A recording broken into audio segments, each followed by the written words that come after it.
Hello guys! Good morning, good morning! It's me, I'm back, Janela JJ at your service guys. Kung kanina ay niluto ko is paksiw. Ngayon naman ay fried na isda. Ayan. Yung sarap. So magpa-fried ako. So dalawa yung ulam ko. Paksiw na isda at fried na isda. Yan, nagutom ako. Nag-crave kasi ako. Kasi pumunta ako ng store guys. So dahil sa pagpunta ko ng store guys, nagutom ako. So, dadamihan ko yung kain. Diba? Ala, mga sunog agad Bilis masunog Sobra kasi mainit yung ano yata, mantika. So, mabilis lang siyang masunog. Ala, bilis masunog Ayan guys, no, nilagyan ko siya ng flour.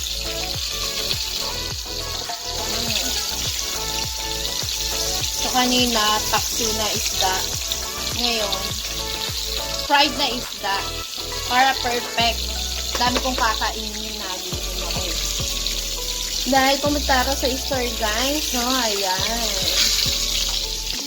Feeling alright. Feeling okay. What's up, mga kabayan? It's me, I'm back. You're now changing at your service.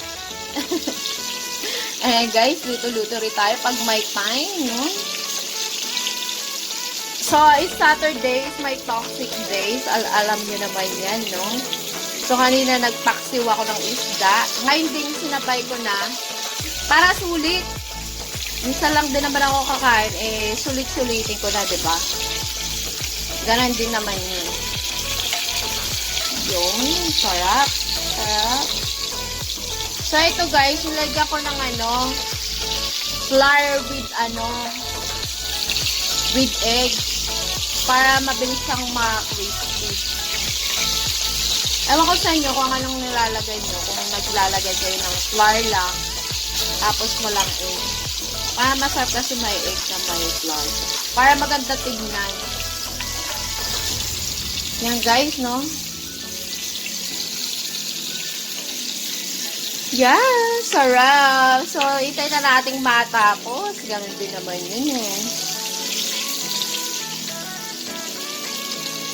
Ayan guys, no? Patapos na rin naman siya.